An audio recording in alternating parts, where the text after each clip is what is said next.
Retirez vos sales pattes de cette voiture, gamin.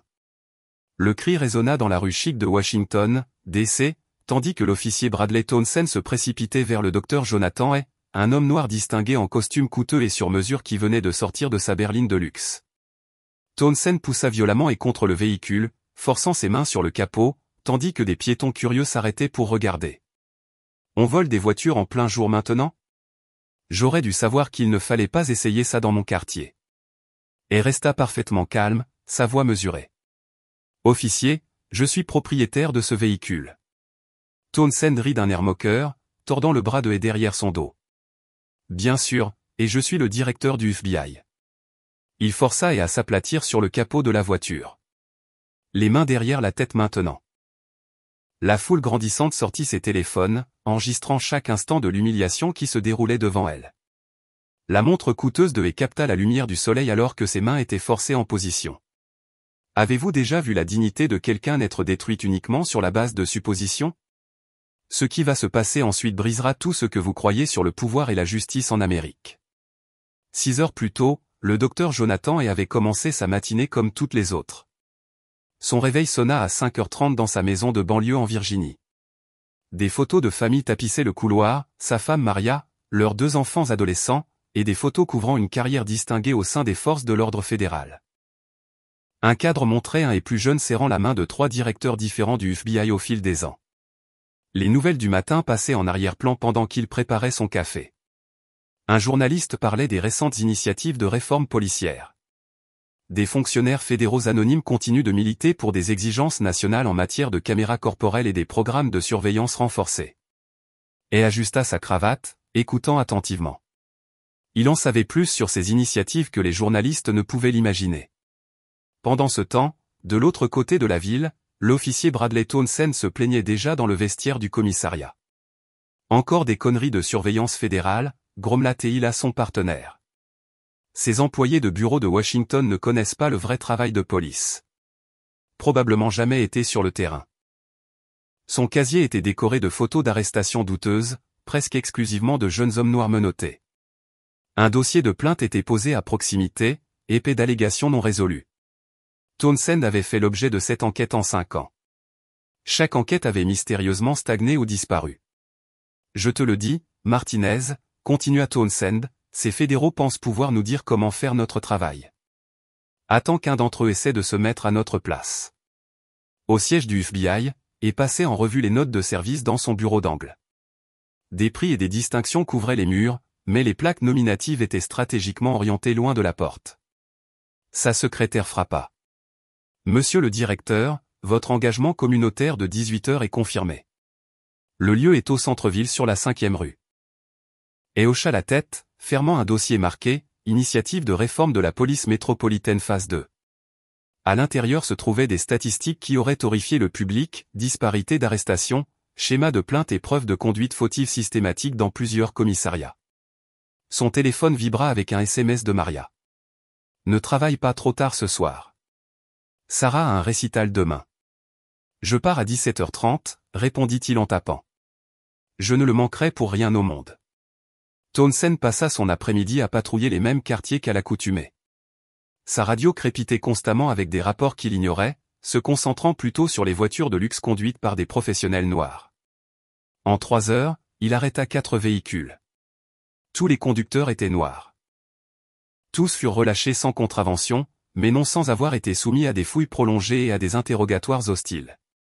Sa caméra de tableau de bord enregistrait tout, mais Townsend savait que les images étaient rarement examinées. Les affaires internes étaient débordées, en sous-effectif et largement inefficaces. Il se sentait invincible.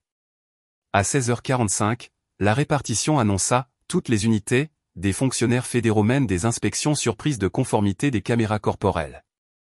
Assurez-vous que tout l'équipement fonctionne correctement. » Townsend jura à voix basse.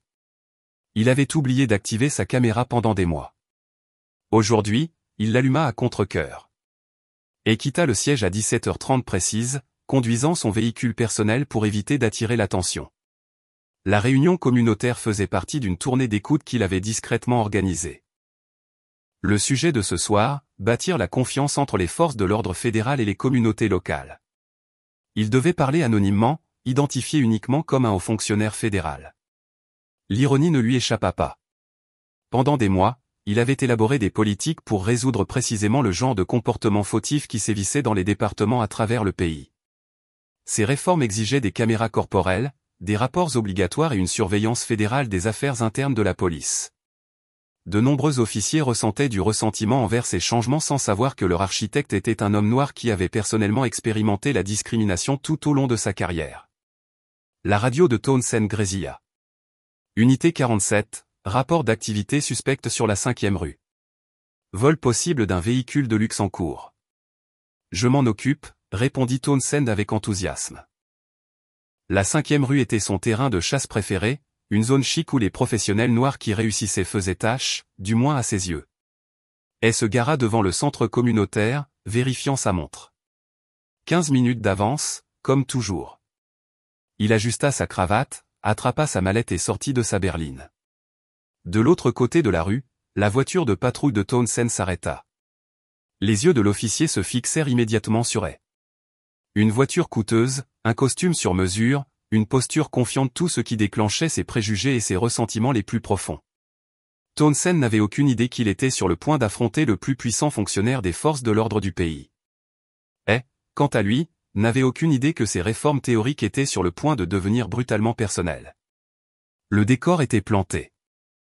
Deux hommes représentant des côtés opposés de la justice américaine étaient sur le point d'entrer en collision dans une confrontation qui allait tout changer. Aucun d'eux n'aurait pu prédire ce qui se passerait lorsque les suppositions rencontreraient la réalité à ce coin de rue de Washington, D.C. Retirez vos sales pattes de cette voiture, gamin. La voix de Townsend se propagea dans la rue alors qu'il claquait la portière de sa voiture de patrouille et marchait vers et avec une agressivité théâtrale.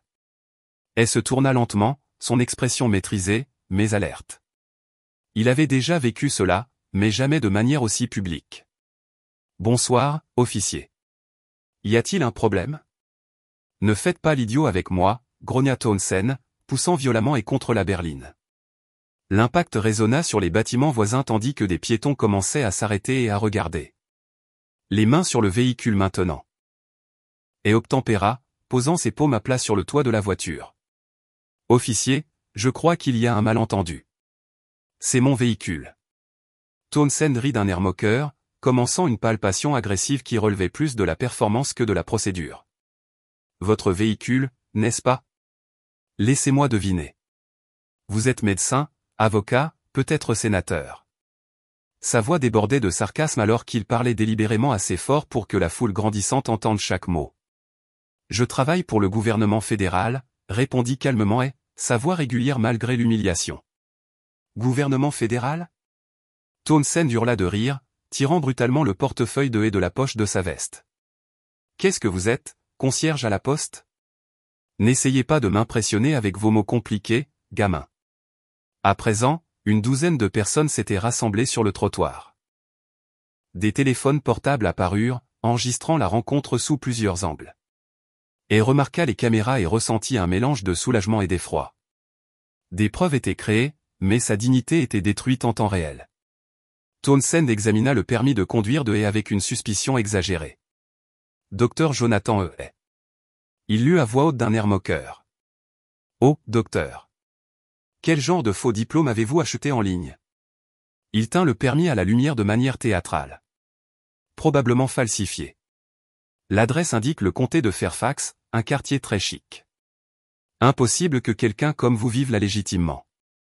Officier, vous pouvez tout vérifier via votre système, dit A, sa voix restant remarquablement calme malgré la situation qui s'aggravait. Ne me dites pas comment faire mon travail, claqua Townsend, saisissant l'épaule de A et le faisant pivoter pour qu'il fasse face à la foule. Vous, les gens, vous pensez pouvoir entrer en toute désinvolture dans des quartiers chics, voler des voitures, et personne ne le remarquera. Eh bien, moi, je remarque tout. La foule était de plus en plus grande et agitée. Une femme en tenue d'affaires cria, c'est de la force excessive. Un homme âgé secoua la tête de dégoût, mais Townsend se nourrissait de l'attention, gonflant la poitrine comme un acteur sur scène. Tout le monde doit reculer, aboya Townsend à la foule.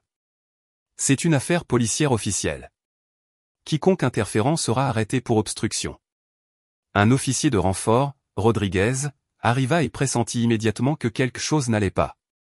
Il s'approcha prudemment, étudiant le visage de Hay avec une reconnaissance grandissante. Quelque chose chez cet homme lui semblait familier, mais il ne parvenait pas à situer quoi. « Quelle est la situation, Brad ?» demanda Rodriguez à voix basse. « J'ai attrapé celui-ci en train d'essayer de voler cette Mercedes », annonça fièrement Townsend. « Il a probablement pris les clés dans le sac à main d'une femme riche. » Ces gens deviennent audacieux. Vraiment audacieux.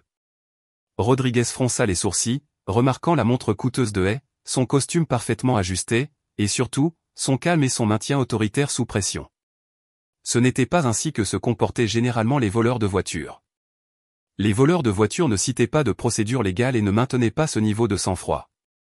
Le docteur Hay s'adressa directement à Rodriguez, maintenant un contact visuel. « Je demande à votre supérieur de venir sur les lieux. Cette situation dégénère inutilement, et je crois qu'il y a eu un malentendu significatif. »« Taisez-vous » aboya Townsend, forçant les mains de Hay derrière son dos plus brutalement que nécessaire. Personne n'a demandé d'avis de renfort de la tribune des spectateurs.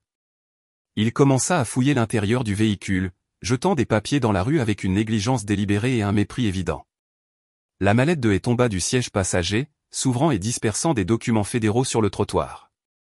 Rodriguez aperçut un en-tête officiel et s'approcha pour les examiner. Ses yeux s'écarquillèrent en lisant « Directeur du FBI » sur plusieurs documents, ainsi que des cachets de classification et des sceaux fédéraux. « Brad » chuchota Rodriguez avec urgence, tirant sur la manche de son partenaire. « Peut-être devrions-nous ralentir ici. »« Et peut-être devrions-nous faire quoi ?» l'interrompit Townsend, ne levant pas les yeux de sa fouille théâtrale. « Le laisser partir parce qu'il porte un beau costume. C'est exactement le problème avec les flics aujourd'hui. Pas de cran, pas de respect pour le vrai travail de police. » Le téléphone de Hay commença à vibrer avec insistance dans la poche de sa veste.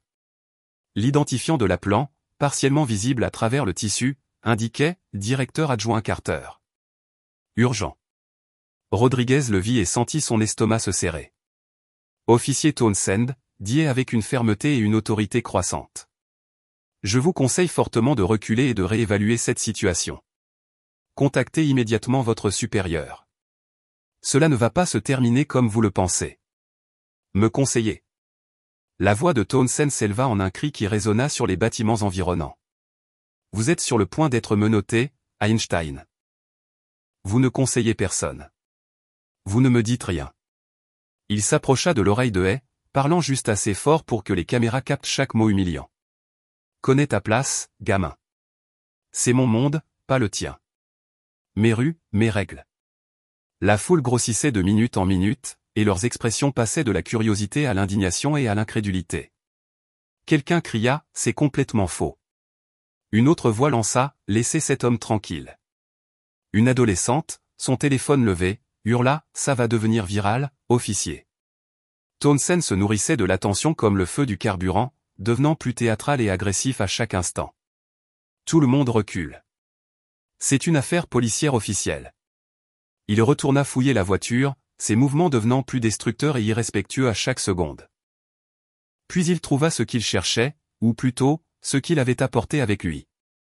De sa ceinture utilitaire, Townsend cala une petite pochette en plastique contenant une poudre blanche dans sa paume. Avec des mouvements exercés, affûtés au fil de dizaines de rencontres similaires, il la glissa sous le siège conducteur pendant sa fouille. « Eh bien, eh bien, eh bien » annonça-t-il triomphalement, sa voix portant sur toute la rue. « Que avons-nous ici » Il brandit la pochette haut pour que tout le monde la voie, comme un trophée. Cocaïne. Possession illégale avec intention de distribuer. Elle se tourna pour lui faire face directement, ses yeux brillèrent d'une fureur contenue et d'une indignation vertueuse. « Officier, cette substance n'est pas la mienne, et vous savez exactement d'où elle vient. »« Vraiment ?» Townsend sourit, agitant la preuve comme un drapeau. « Ce n'est jamais à eux. La cocaïne apparaît comme par magie dans les voitures, n'est-ce pas? Elle tombe juste du ciel dans les véhicules de luxe. » Il s'adressa à la foule d'un air moqueur. « Ça va être une très bonne arrestation. Criminel de carrière pris en flagrant délit. » Rodriguez s'avança, profondément mal à l'aise et de plus en plus paniqué. « Brad, peut-être devrions-nous tester cette substance avant de porter des accusations officielles. »« Tester » Townsend rit d'un air dédaigneux. « Qui a-t-il à tester ? Drogue ou drogue? Rodriguez, ne me lâche pas maintenant. Inculpe-le pour possession illégale. Et regarda directement la caméra du téléphone le plus proche, sa voix claire et autoritaire malgré sa position compromise. Je veux que tout le monde ici se souvienne exactement de ce dont il est témoin. Documentez tout ce que vous voyez. Enregistrez chaque mot. La vérité a une façon de se révéler. Et quand elle le fera, il y aura des conséquences. La vérité? Townsend cracha avec un mépris évident. La vérité est que vous êtes un trafiquant de drogue qui pensait que sa voiture de luxe et ses vêtements coûteux le protégeraient du vrai travail de police. Eh bien, devinez quoi, professeur? Pas dans mon commissariat. Pas sous ma surveillance. Alors que Townsend tendait la main vers ses menottes avec une satisfaction évidente, le téléphone de sonna de nouveau. Cette fois, l'identifiant de l'appelant était clairement visible pour tout le monde à proximité, directeur adjoint du FBI, appel d'urgence. Le visage de Rodriguez devint complètement pâle alors que toutes les pièces commencèrent à s'assembler comme un puzzle qui se résolvait de lui-même. Il avait déjà vu cet homme lors de briefings fédéraux, sur les communications internes du FBI, dans des photographies officielles avec le procureur général et d'autres hauts fonctionnaires. Brad, chuchota-t-il désespérément, attrapant le bras de son partenaire. Je pense que nous devons arrêter tout de suite, et nous devons. Arrêter ce trafiquant de drogue et mettez-le hors de mes rues, l'interrompit Townsend avec une confiance totale, complètement inconscient des preuves croissantes de son erreur catastrophique. Partie terminée, petit malin. Bienvenue dans le monde réel. Mais le monde réel était sur le point de devenir quelque chose d'entièrement différent de ce que l'officier Bradley Townsend avait jamais imaginé possible. Les menottes claquèrent avec une finalité métallique qui sembla résonner dans la foule stupéfaite. Townsend se pavanait presque en guidant son prisonnier vers la voiture de patrouille, savourant chaque instant de sa victoire perçue. « Attention à votre tête », dit Townsend avec une fausse politesse, poussant et sur le siège arrière plus fort que nécessaire. « On ne voudrait pas que vous soyez blessé avant votre comparution, docteur. » Il prononça le titre avec un sarcasme dégoulinant, puis claqua la portière avec une force inutile. Et s'assit tranquillement sur le siège arrière, sa dignité intacte, malgré l'humiliation. Par la fenêtre, il pouvait voir la foule qui continuait d'enregistrer, leur visage un mélange d'indignation et d'incrédulité. Il hocha légèrement la tête vers les caméras, une reconnaissance subtile que leur documentation serait cruciale. Rodriguez monta sur le siège passager, ses mains tremblantes en attachant sa ceinture de sécurité. « Brad, je pense vraiment que nous devrions appeler le superviseur avant de traiter cela. Quelque chose ne me semble pas normal. » « Qu'est-ce qui ne te semble pas normal ?» l'interrompit Townsend, s'éloignant du trottoir. « C'est que tu remets en question une arrestation exemplaire ? Véhicule volé, possession de drogue, résistance à l'arrestation. C'est Noël avant l'heure, Rodriguez. » « Il ne résistait pas à l'arrestation, » dit Rodriguez à voix basse. « Il discutait avec moi. C'est de la résistance dans mon dossier. » Et resta silencieux, mais son esprit travaillait méthodiquement sur la situation. Son téléphone avait cessé de vibrer, ce qui signifiait que son personnel mettrait en œuvre les protocoles d'urgence dans les minutes qui suivaient. Le directeur adjoint Carter aurait déjà initié une localisation lorsque le premier appel était resté sans réponse. Au commissariat, la rumeur se propageait déjà en chuchotement. Le sergent de bureau Williams avait vu et lors des procédures d'enregistrement et l'avait immédiatement reconnu lors de conférences des forces de l'ordre fédéral. Son visage était devenu blanc, mais il n'avait rien dit, incertain du protocole approprié pour une situation aussi sans précédent. Martinez, appela discrètement Williams un autre officier. Assurez-vous que les cellules de détention sont propres et donnez-moi le numéro du chef de car maintenant. Townsend se pavanait dans le commissariat comme un héros conquérant, tirant et brutalement par le bras. On a fait une belle prise ce soir, les gars. Un voleur de voiture avec une dépendance à la drogue et un vocabulaire recherché. Et garda son calme pendant qu'il le traitait, fournissant des informations d'un ton clair et mesuré qui troubla davantage le personnel du guichet. Lorsqu'on lui demanda son occupation, il déclara simplement « Force de l'ordre fédéral ». Force de l'ordre fédéral ? Townsend railla assez fort pour que toute la zone d'enregistrement l'entende. Probablement un agent de sécurité au bureau de la sécurité sociale. Ces gens gonflent toujours leur titre de poste. Pendant le processus de prise d'empreinte digitale, et demanda son unique appel téléphonique. Townsend sourit méchamment. « Bien sûr, docteur. » Appelez votre dealer et dites-lui de trouver un nouveau coin où travailler. Elle fut escortée vers le téléphone, ses menottes temporairement retirées. Il composa un numéro de mémoire et attendit. Lorsque quelqu'un répondit, ses mots furent calmes mais précis. C'est le directeur A. Je suis actuellement en garde à vue au 5e commissariat. Mettez en œuvre le protocole 7 immédiatement. Le sergent de bureau l'entendit et faillit s'étouffer avec son café. Le protocole 7 était un code fédéral pour une urgence impliquant de hauts fonctionnaires des forces de l'ordre. Townsend arracha le téléphone. Le temps est écoulé, petit malin. Retournez dans votre cellule. Alors que ait été conduit vers la cellule de détention, d'autres détenus levèrent les yeux avec surprise. L'homme en costume coûteux n'avait pas sa place ici, et sa présence calme et autoritaire était indéniable, même menottée. « Pourquoi êtes-vous ici ?» demanda un détenu.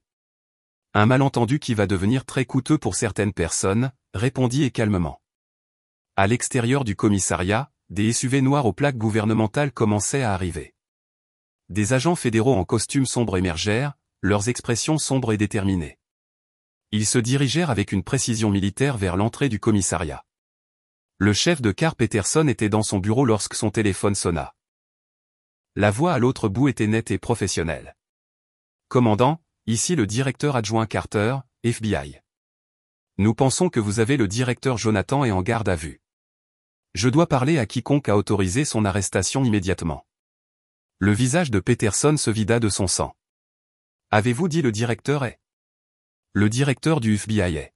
« C'est exact, commandant, et je vous suggère de gérer cette situation très prudemment à partir de maintenant. » Les mains de Peterson tremblaient en raccrochant le téléphone.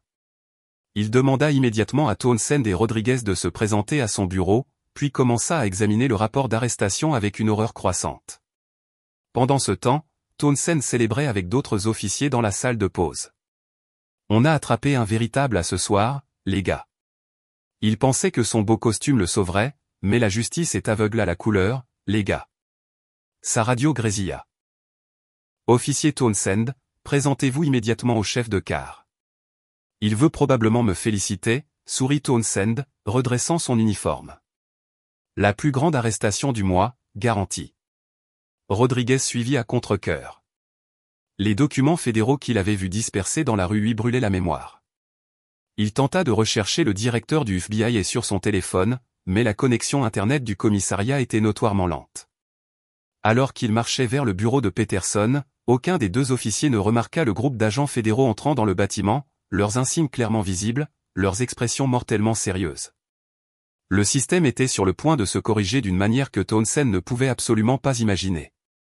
L'homme qu'il avait humilié et arrêté allait révéler exactement qui il était, et les conséquences se propageraient à tous les niveaux des forces de l'ordre. La justice arrivait, et elle portait un insigne fédéral. Le chef de car Peterson se tenait derrière son bureau, le visage blafard, fixant le rapport d'arrestation. Les agents fédéraux qui le flanquaient semblaient capables de couper du verre avec leurs expressions. La directrice adjointe Carter s'avança, sa voix glaciale, d'une fureur à peine contenue. « Commandant Peterson, je veux que l'officier Townsend et son partenaire soient amenés ici immédiatement, et je dis bien immédiatement. » Peterson appuya sur le bouton de son interphone d'un doigt tremblant. « Townsend et Rodriguez dans mon bureau maintenant. » Townsend se pavanait dans le couloir, se délectant toujours de son triomphe perçu. « Je parie que le commandant veut l'histoire complète, » dit-il à Rodriguez avec un sourire suffisant. « Attendez qu'il entende parler de la cocaïne que j'ai trouvée. Cette arrestation va faire bonne figure dans mon dossier. » Rodriguez ne dit rien, l'estomac noué par l'angoisse. Les documents fédéraux qu'il avait vus lui revenaient sans cesse à l'esprit, mais il n'avait pas été capable de saisir toute leur signification jusqu'à présent. Ils frappèrent et entrèrent dans le bureau de Peterson. La confiance de Townsend s'évapora instantanément lorsqu'il vit la pièce remplie d'agents fédéraux en costume sombre, leurs expressions allant du dégoût à la fureur meurtrière. « Officier Townsend. » La voix de Peterson se brisa légèrement. « Voulez-vous me dire exactement qui vous avez arrêté ce soir ? » « Un voleur de voiture avec des délires de grandeur, » répondit Townsend. Mais sa voix avait perdu sa fanfaronnade antérieure. Il s'est dit docteur. A prétendu travailler pour le gouvernement fédéral. Comportement criminel classique. Gonfler le CV. Espérer la clémence. La directrice adjointe Carter s'avança, son insigne du FBI brillant sous les lumières fluorescentes. Officier Townsend, permettez-moi de me présenter. Je suis la directrice adjointe Sarah Carter, Federal Bureau of Investigation. L'homme que vous avez arrêté ce soir est mon patron. Le visage de Townsend commença à se vider de son sang. Votre patron? Le directeur du FBI Jonathan est? Continua Carter, sa voix traversant la pièce comme une lame. Le plus haut fonctionnaire des forces de l'ordre des États-Unis. L'homme dont les politiques ont remodelé les départements de police à travers le pays. L'homme que vous avez menotté, humilié et accusé de possession illégale de drogue. Les mots frappèrent Townsend comme des coups physiques. Sa bouche s'ouvrit et se referma sans un bruit tandis que toute l'ampleur de son erreur s'abattit sur lui. Rodriguez ferma les yeux et murmura une prière. C'est impossible, bégaya Townsend. Il volait une voiture. J'ai trouvé de la drogue. Vous avez trouvé de la drogue que vous avez fabriquée, l'interrompit l'agent Morrison, s'avançant avec une tablette affichant des images de caméras corporelles d'une clarté cristalline. Nous avons tout examiné, votre caméra, la caméra de Rodriguez, et 12 vidéos de téléphone portable civil. Nous vous avons vu caler la pochette et la glisser sous le siège. Les jambes de Townsend faiblirent légèrement, et il s'accrocha au dossier d'une chaise pour se soutenir. Je ne savais pas, vous ne saviez pas parce que vous ne vouliez pas savoir. La voix de Carter monta avec une rage contenue. Vous avez vu un homme noir qui réussit dans une voiture coûteuse, et vos préjugés ont pensé pour vous. Votre parti pris était si complet, si accablant que vous ne pouviez pas voir la réalité, même lorsqu'elle vous sautait aux yeux. Peterson retrouva sa voix. Officier Townsend, vous êtes immédiatement suspendu, en attendant une enquête complète. Votre insigne et vos armes maintenant. D'une main tremblante, Townsend commença à retirer son insigne. Le métal lui semblait incroyablement lourd alors qu'il le posait sur le bureau de Peterson. Son arme de service suivit avec un bruit sourd qui sembla résonner dans la pièce silencieuse. Où est le directeur et maintenant?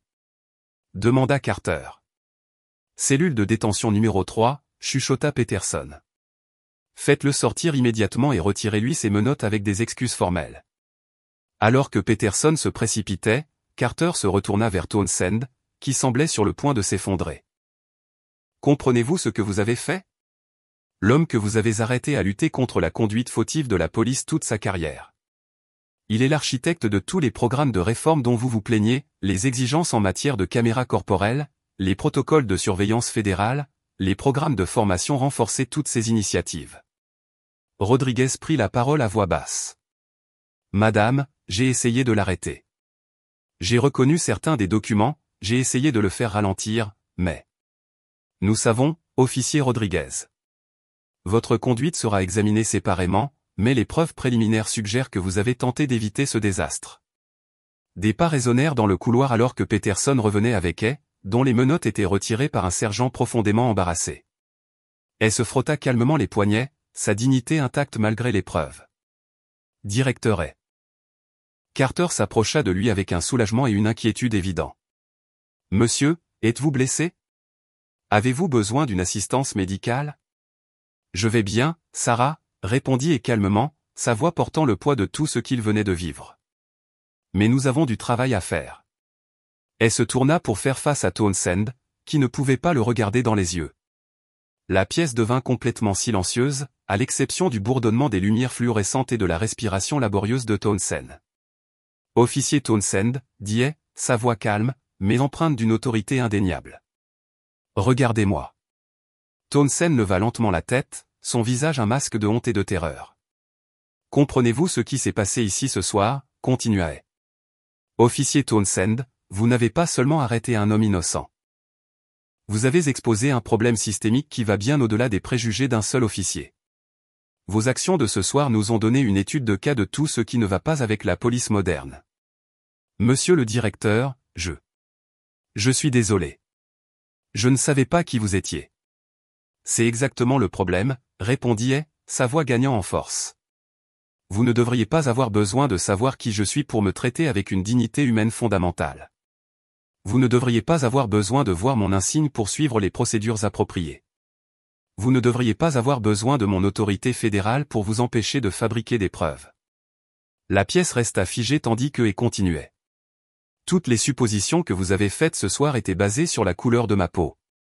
Mon niveau d'éducation, ma carrière, mon caractère, mes intentions.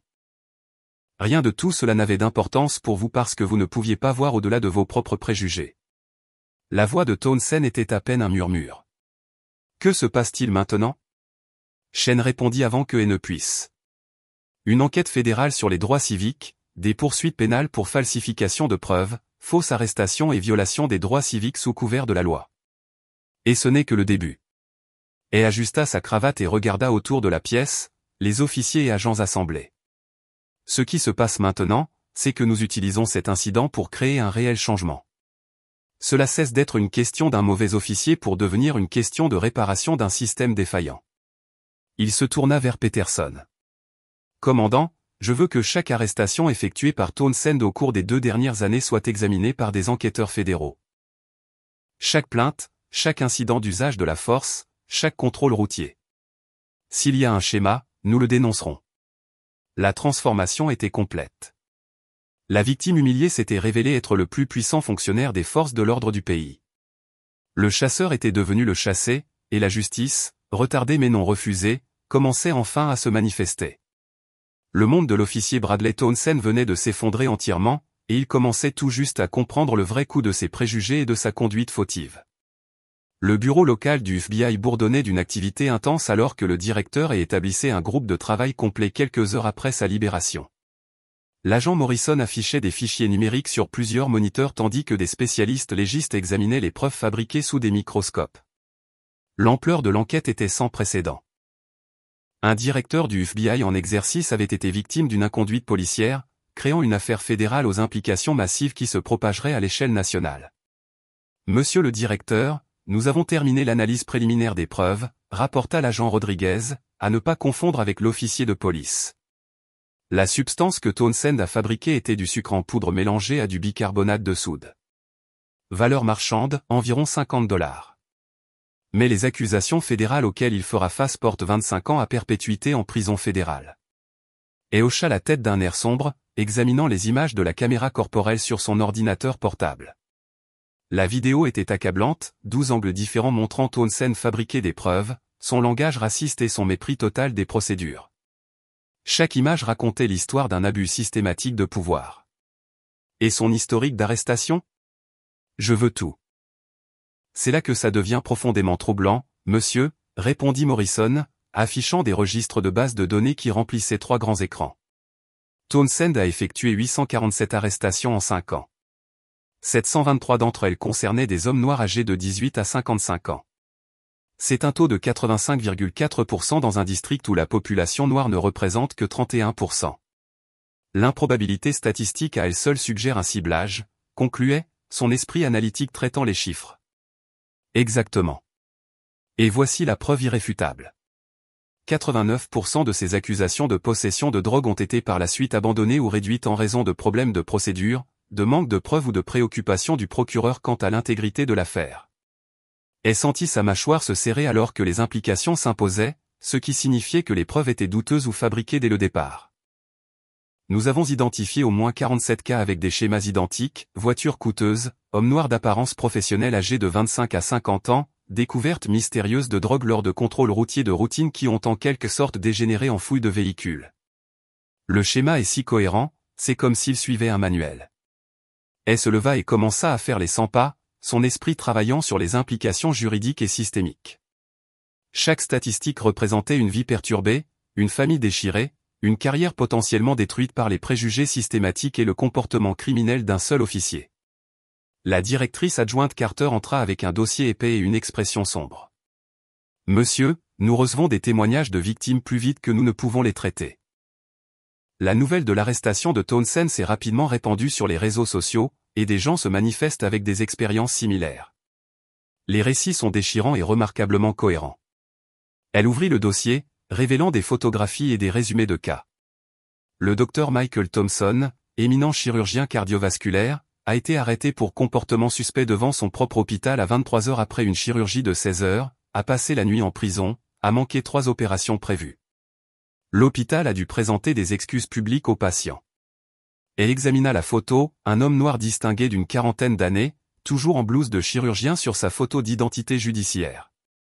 Le professeur James Washington, professeur d'économie titulaire à Georgetown, a été arrêté 17 fois en 2 ans alors qu'il se rendait et revenait du campus. Toutes les accusations ont été abandonnées, mais ses étudiants ont lancé une pétition exigeant que la sécurité de l'université l'escorte jusqu'à sa voiture chaque soir. Combien de victimes confirmées au total? 63 individus documentés et vérifiés, mais nous nous attendons à ce que ce nombre triple à mesure que la nouvelle se propage dans les réseaux communautaires. La NAACP organise des réunions de sensibilisation aux victimes, et les chaînes de télévision locales diffusent des reportages encourageant les gens à se manifester. Chaîne sortit une autre section du dossier. L'avocat David Johnson, menotté devant ses jumelles de 7 ans pour avoir correspondu à une description de suspect décrite comme homme noir, taille moyenne, portant des vêtements. Les filles sont toujours en thérapie 8 mois plus tard. Elle ferma brièvement les yeux, ressentant le poids de l'injustice systématique. Ce n'étaient pas des incidents isolés. Ils faisaient partie d'un schéma calculé de harcèlement et d'abus qui avait détruit la confiance dans les forces de l'ordre au sein de communautés entières. Programmer un entretien enregistré avec Townsend. Je veux le mener personnellement. Monsieur, est-ce légalement conseillé? Vous êtes la principale victime dans cette affaire. Les avocats de la défense pourraient arguer. C'est précisément pourquoi je dois le faire, Sarah. Les victimes dans ces autres affaires n'ont jamais eu la chance de confronter directement leur agresseur. Elles n'ont jamais eu l'occasion de le regarder dans les yeux et d'exiger des réponses. Quelqu'un doit parler en leur nom. Et en tant que plus haut fonctionnaire des forces de l'ordre de ce pays, cette responsabilité me revient. 3 jours plus tard, et était assis en face de Townsend dans une salle d'interrogatoire stérile du bâtiment fédéral. L'ancien officier semblait avoir vieilli de 15 ans, mal rasé, les yeux cernés, ses mains tremblant de manière incontrôlable alors qu'il signait des formulaires de renonciation, refusant la représentation légale pour l'entretien enregistré. Son uniforme avait été remplacé par une combinaison orange, un symbole visible de sa chute de l'autorité au statut d'accusé criminel. Indiquez votre nom complet et votre ancienne occupation pour le dossier, commença sa voix professionnellement neutre, mais empreinte d'une autorité indéniable. Bradley James Townsend, ancien officier de police, 5e commissariat, département de police métropolitain. Sa voix était à peine audible, brisée. Monsieur Townsend, comprenez-vous pourquoi vous êtes ici aujourd'hui? Parce que je vous ai arrêté sans savoir qui vous étiez. Elle se pencha légèrement en avant, ses yeux ne quittant jamais le visage de Townsend. Non, vous êtes ici parce que vous avez systématiquement violé les droits civiques de citoyens américains sur une période de plusieurs années. Ma position fédérale est totalement étrangère à ces accusations. Vous auriez fait la même chose à un concierge, un enseignant, un étudiant ou une personne sans emploi. N'est-ce pas? Le silence de Townsend s'étira inconfortablement longtemps, rempli seulement du bourdonnement de l'équipement d'enregistrement et de la climatisation. Permettez-moi de reformuler la question plus directement. Combien d'hommes noirs innocents avez-vous arrêtés dans des circonstances fabriquées similaires? Je ne sais pas ce que vous voulez dire. Et ouvrit méthodiquement un dossier épais, les pages faisant de doux bruissements dans la pièce silencieuse.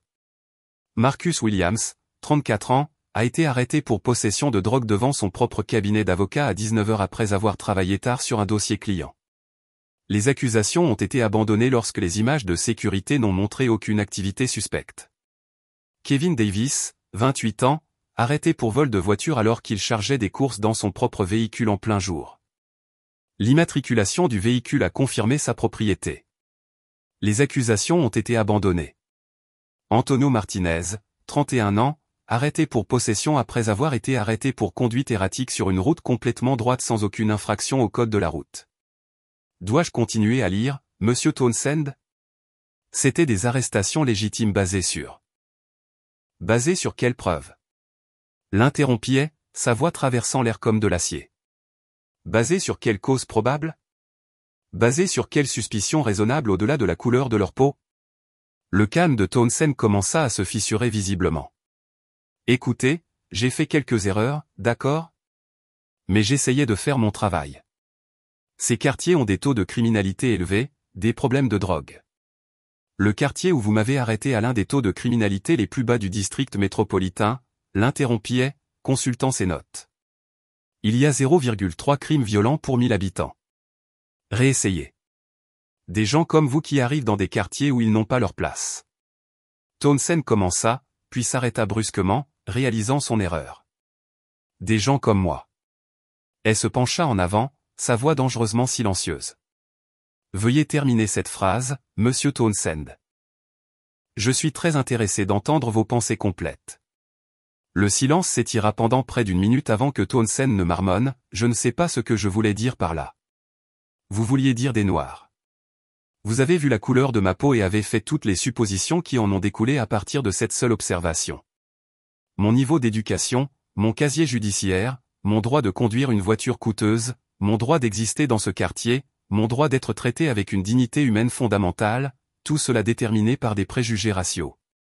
Est sorti des photos de la scène de crime montrant les preuves fabriquées, les étalant méthodiquement sur la table. Expliquez-moi cette pochette, Monsieur Townsend. Je l'ai trouvée dans votre voiture lors d'une fouille de routine. Monsieur Townsend, nous avons 12 angles de caméra différents qui vous montrent quelle est cette substance de votre ceinture utilitaire et la placer sous mon siège conducteur pendant ce que vous appelez une fouille de routine. Nous avons des preuves médico-légales prouvant qu'il s'agit de bicarbonate de soude ménager mélangé à du sucre en poudre. Nous avons vos empreintes digitales sur la pochette, mais absolument aucune trace de la substance ailleurs dans mon véhicule. Voulez-vous reconsidérer votre réponse? Townsend fixa la table, ses épaules s'affaissant de défaite.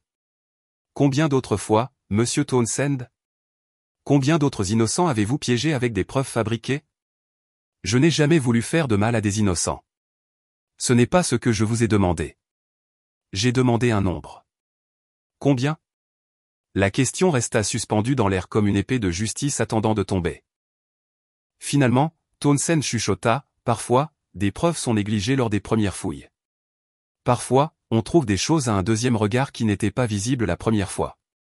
Ce n'est toujours pas répondre à ma question. J'ai demandé combien d'innocents vous avez sciemment piégés avec des preuves fabriquées. La voix de Townsend devint à peine audible, chaque mot extrait comme des aveux sous la contrainte. Peut-être quelquefois quand je savais que quelqu'un était coupable de quelque chose mais que je ne pouvais pas le prouver devant un tribunal. J'essayais de retirer la drogue des rues, d'essayer de protéger la communauté. Elle sentit une froide fureur monter dans sa poitrine, mais sa voix resta professionnellement maîtrisée. Vous voulez dire que vous vous êtes nommé juge et jury? Vous avez décidé qui était coupable en fonction de vos préjugés personnels et avez ensuite fabriqué des preuves pour étayer des conclusions prédéterminées. L'entretien se poursuivit pendant 3 heures épuisantes. Et passa méthodiquement en revue cas après cas, extrayant des aveux qui dépeignaient un tableau de conduite fautive systématique s'étendant sur 5 ans et affectant des dizaines de familles. La défense de Townsend s'effondra sous le poids des preuves accablantes et du questionnement implacable et méthodique de Hay, qui mettait à profit des décennies d'expérience en matière d'enquête. Lorsque l'entretien fut enfin terminé, Hay se leva et ajusta sa veste de costume avec une précision délibérée. Monsieur Townsend, vos actions n'ont pas seulement nui à des victimes individuelles. Vous avez systématiquement miné la confiance du public dans les forces de l'ordre, corrompu le système de justice à sa base et violé le serment que vous avez prêté de respecter lorsque vous êtes devenu policier. Le gouvernement fédéral vous poursuivra dans toute la mesure de la loi fédérale. Alors que Hay atteignait la porte, Townsend appela désespérément, sa voix brisée par la panique, « Et si je coopère pleinement? Et si j'aide à identifier d'autres cas, d'autres officiers qui pourraient s'engager dans des pratiques similaires ?» Hay se retourna lentement, son expression inchangée. La coopération avec les enquêtes fédérales en cours pourrait influencer les recommandations de sentence du bureau du procureur. Mais comprenez bien ceci, Monsieur Townsend. Votre coopération n'efface pas les vies que vous avez endommagées, les familles que vous avez déchirées ou la confiance institutionnelle que vous avez systématiquement détruite. La justice retardée est toujours justice. Elle vous a juste finalement rattrapé. À l'extérieur de la salle d'entretien, Carter attendait avec des mises à jour complètes et une équipe de procureurs fédéraux. Monsieur, l'enquête s'est étendue de manière exponentielle. Nous examinons maintenant 12 autres officiers avec des schémas statistiques et des historiques de plaintes similaires. Les dossiers des affaires internes montrent le rejet systématique des plaintes citoyennes, des irrégularités de preuves et des données démographiques d'arrestation qui reflètent le profil criminel de Townsend. Quelle a été la réponse de la communauté? Mitigée, mais majoritairement positive de la part des communautés affectées. Les groupes de défense des victimes appellent cela un moment décisif en matière de responsabilisation policière. Les organisations de défense des droits civiques saluent l'intervention fédérale, attendue depuis longtemps. Étonnamment, Même certains syndicats de police reconnaissent la nécessité d'une réforme complète après avoir examiné les preuves vidéo. Et hocha la tête d'un air sombre. Cette enquête ne peut pas être uniquement une question de châtiment, Sarah. Elle doit fondamentalement être une question de prévention et de réforme systématique. Je veux des recommandations politiques complètes sur mon bureau d'ici la semaine, protocoles obligatoires pour les caméras corporelles, procédures de traitement des preuves, formation à la reconnaissance des préjugés, mécanismes de surveillance civile, tout. Déjà en cours de développement, monsieur. Et l'officier Rodriguez de cette nuit-là a demandé une réunion urgente. Il veut discuter de ce dont il a été témoin et de la manière dont des situations similaires pourraient être systématiquement évitées à l'avenir. Et sourit légèrement, son premier véritable sourire depuis l'arrestation. Programmez-le immédiatement. Si nous voulons réparer ce système défaillant, nous avons désespérément besoin d'agents prêts à faire partie de solutions complètes. L'enquête s'étendait quotidiennement, mais la justice était enfin en marche avec l'autorité fédérale derrière elle. 6 mois plus tard, le tribunal fédéral de Washington, D.C. était bondé de victimes, de leaders communautaires et de représentants des médias. Alors que la juge Patricia Williams s'apprêtait à prononcer la sentence de Townsend, l'ancien officier était assis à la table des accusés, un homme brisé qui avait plaidé coupable à 15 accusations criminelles fédérales, notamment des violations des droits civiques, la falsification de preuves, la conspiration sous couvert de la loi et la privation systématique des droits constitutionnels. Monsieur Townsend, commença la juge Williams, sa voix portant le poids d'une justice longtemps retardée. En 30 ans sur ce banc, j'ai rarement vu un schéma aussi complet d'abus de pouvoir et de violation de la confiance publique. Vos actions représentent tout ce qui ne va pas avec la police en Amérique aujourd'hui. Elle était assis au premier rang du public, entouré de dizaines de victimes de Townsend qui avaient enfin obtenu leur jour de justice. Le docteur Michael Thompson, le chirurgien qui avait manqué des opérations critiques, était assis à côté du professeur James Washington, dont les étudiants avaient organisé des escortes de sécurité sur le campus. L'avocat David Johnson tenait des photographies de ses jumelles de 7 ans, maintenant âgées de 9 ans et demandant toujours pourquoi des policiers avaient menotté leur père. Les preuves présentées dans cette affaire, poursuivit la juge Williams, révèlent une campagne systématique de profilage racial, de fabrication de preuves et de violations constitutionnelles qui a affecté au moins 63 victimes documentées sur une période de 5 ans. Monsieur Townsend, vous n'avez pas seulement enfreint la loi, vous l'avez pervertie. L'avocat de la défense de Townsend avait plaidé pour la clémence, citant la coopération de son client avec l'enquête fédérale qui avait exposé 12 autres officiers et conduit à l'annulation de 247 condamnations injustifiées. Mais l'accusation, menée par des procureurs fédéraux travaillant directement avec le groupe de travail de Hay, avait présenté des preuves accablantes d'inconduite systématique qui exigeaient de graves conséquences. Avant de prononcer la sentence, dit la juge Williams, je tiens à aborder les implications plus larges de cette affaire. Lorsque le directeur a été arrêté ce soir-là, il aurait pu utiliser son autorité fédérale pour faire disparaître cet incident discrètement. Au lieu de cela, il a choisi d'exposer l'injustice systématique et de créer un changement durable. Hay avait témoigné en profondeur pendant le procès, sa présentation calme et méthodique des preuves offrant un contraste frappant avec l'arrogance antérieure de Townsend. Les enregistrements audio de leur entretien étaient devenus un visionnage obligatoire dans les académies de police du pays, montrant comment les préjugés pouvaient aveugler les officiers à l'humanité fondamentale et à la responsabilité professionnelle. L'enquête fédérale déclenchée par cet incident, poursuivit la juge, a entraîné une réforme complète dans 17 départements de police, une formation obligatoire sur les préjugés pour 4200 officiers et la mise en œuvre de programmes de surveillance civile renforcés dans 12 grandes villes. Les réformes avaient été rapides et complètes. Hay avait travaillé directement avec le Congrès pour adopter la loi fédérale sur la responsabilisation de la police, exigeant des caméras corporelles pour tous les bénéficiaires de subventions fédérales, créant des bases de données nationales sur les inconduites policières et établissant une surveillance fédérale des départements présentant des schémas de violation des droits civiques. L'officier Rodriguez, qui avait tenté sans succès d'arrêter Townsend ce soir-là, avait été promu superviseur de la formation et dirigeait maintenant des programmes de reconnaissance des préjugés dans toute la région. Son témoignage sur l'incident était devenu une pierre angulaire de la formation policière réformée, montrant comment de bons officiers pouvaient et devaient intervenir lorsque des collègues se livraient à des inconduites. Monsieur Townsend, la juge Williams s'adressa directement à l'accusé. Vous purgerez 8 ans de prison fédérale, suivi de 3 ans de libération sous surveillance. Vous paierez $347 000 de dédommagement aux victimes documentées, et vous êtes définitivement interdit de toute fonction policière. Des soupirs de satisfaction se propagèrent dans la salle d'audience alors que les victimes et leurs familles entendaient enfin la justice prononcée. Et resta stoïque, mais il ressentit un profond sentiment d'accomplissement alors que le système juridique tenait enfin un agresseur systématique pour responsable.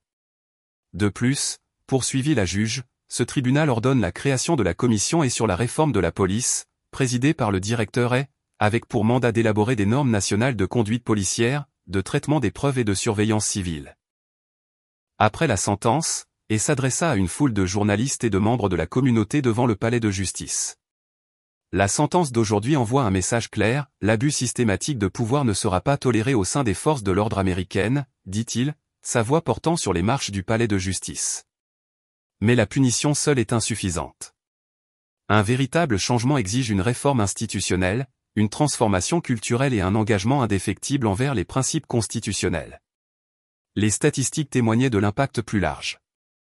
Les plaintes contre la police avaient chuté de 60% dans les districts mettant en œuvre les réformes de Hay. Les incidents d'usage de la force avaient diminué de 45%. Plus important encore, la confiance de la communauté dans les forces de l'ordre commençait lentement à se reconstruire dans les quartiers qui avaient été systématiquement ciblés. Le docteur Thompson approcha et après la conférence de presse. « Monsieur le directeur, je voulais vous remercier personnellement. Mes filles peuvent maintenant voir des policiers sans crainte. Cela vaut plus que n'importe quel chèque de dédommagement. » Et lui serra fermement la main. « Docteur Thompson, votre courage à vous manifester a rendu cela possible. La justice nous appartient à tous, pas seulement à ceux qui ont des insignes fédéraux. » L'affaire Townsend était devenue un moment décisif pour la police américaine. La preuve que le système pouvait se corriger lorsque des individus avaient le courage d'exiger des comptes et l'autorité de l'appliquer. La justice, bien que retardée, était enfin arrivée avec des conséquences qui remodèleraient les forces de l'ordre pour les générations à venir. Un an plus tard, le directeur retourna à l'endroit exact où l'officier Townsend l'avait humilié et arrêté. La rue du centre-ville de Washington, D.C. semblait la même, mais tout avait changé. Une petite plaque commémorative marquait désormais l'emplacement, portant l'inscription « En reconnaissance de toutes les victimes d'inconduite policière et de la lutte continue pour la justice et l'égalité ». Le centre communautaire de l'autre côté de la rue bourdonnait d'activité alors que est arrivé pour le premier sommet annuel sur la responsabilisation policière. À l'intérieur, une foule diversifiée de chefs de police, de leaders communautaires, de militants des droits civiques et d'officiers réformés se sont réunis pour discuter des progrès et des défis de la réforme des forces de l'ordre. L'officier Rodriguez, désormais capitaine Rodriguez et chef de la division de la formation de la police métropolitaine, a salué et à l'entrée. Monsieur le directeur, la conformité des caméras corporelles est à 98% à l'échelle nationale. Les incidents d'usage de la force ont diminué de 52% par rapport à l'année dernière, mais surtout, la formation des recrues comprend désormais 40 heures de formation à la reconnaissance des préjugés et à l'éducation au droit constitutionnel. Et sourit, sincèrement satisfait des changements systémiques. Comment est la réponse de la communauté? Mitigée, mais en constante amélioration. La confiance prend du temps à reconstruire, mais nous constatons un engagement positif dans des quartiers qui n'avaient pas coopéré avec la police depuis des années. Au sein du sommet, et s'adressa à un public comprenant de nombreuses anciennes victimes de Townsend, désormais transformées en défenseurs de la réforme de la justice. Le docteur Thompson avait créé une fondation offrant une aide juridique aux victimes d'inconduite policière. Le professeur Washington élaborait un programme pour la formation à la compétence culturelle de la police. Les filles de l'avocat Johnson, maintenant âgées de 10 ans, avaient écrit des lettres aux académies de police du pays sur l'importance de traiter tout le monde avec dignité. Le changement systématique ne se produit pas du jour au lendemain, a déclaré et à l'auditorium bondé. Il exige une vigilance constante, une éducation continue et le courage d'affronter des vérités inconfortables sur la partialité institutionnelle et l'abus de pouvoir. Les statistiques affichées derrière lui racontaient une histoire de progrès réel, 847 condamnations injustifiées annulées, 12,3 millions de dollars de dédommagement aux victimes distribués, 17 départements de police réformés et 43 officiers poursuivis pour inconduite systématique révélés lors de l'enquête élargie. Townsend est resté en prison fédérale, purgeant sa peine de 8 ans. Des rapports récents indiquent qu'il participe à des programmes de réhabilitation et qu'il a écrit des lettres d'excuses à ses victimes, bien que beaucoup restent sceptiques quant à sa sincérité. La leçon la plus importante de cette nuit, a poursuivi, n'est pas que le système a fonctionné parfaitement, mais qu'il a fonctionné à terme lorsque des gens de bien ont exigé des comptes et ont refusé d'accepter l'injustice comme inévitable. Et a conclu ces remarques en s'adressant aux caméras diffusant le sommet en direct dans tout le pays. Un véritable changement se produit lorsque des citoyens ordinaires refusent d'être des témoins silencieux de l'injustice. Lorsque vous voyez une inconduite, documentez-la. Lorsque vous êtes témoin de partialité, contestez-la. Lorsque les systèmes échouent, exigez des réformes. Le public se leva sous des applaudissements soutenus alors que et descendait de la tribune. Les leaders communautaires ont embrassé les agents fédéraux. Des officiers réformés ont partagé des histoires avec des militants des droits civiques, et les victimes ont trouvé de la force dans l'action collective pour la justice. À l'extérieur, et s'est arrêté une dernière fois devant la plaque commémorative. Un jeune garçon noir, peut-être âgé de 8 ans, lisait l'inscription avec sa mère. Le garçon leva les yeux verts et sourit sans peur ni suspicion, quelque chose qui n'aurait peut-être pas été possible avant que les réformes ne prennent effet. Alors que marchait vers sa voiture, son téléphone vibra avec un SMS de sa fille, Sarah. « J'ai vu ton discours en ligne, papa. Fier de toi d'avoir transformé quelque chose de terrible en quelque chose de significatif. » Ce soir-là, et était assis dans son bureau à domicile, rédigeant des recommandations politiques pour la prochaine phase de la réforme policière. Le travail était loin d'être terminé, mais les bases avaient été posées. La justice retardée était devenue justice rendue, et le changement systématique remplaçait enfin l'oppression systématique. Avez-vous déjà été témoin d'une inconduite et êtes-vous resté silencieux? Avez-vous vu l'injustice et avez-vous supposé que quelqu'un d'autre agirait? Partagez vos expériences dans les commentaires ci-dessous.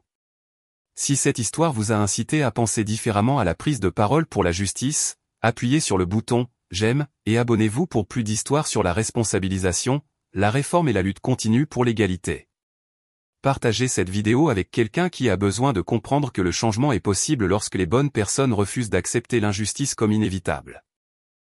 Parce que la vérité est simple, la démocratie et la justice ne fonctionnent que lorsque les citoyens participent activement à leur protection. Votre voix compte.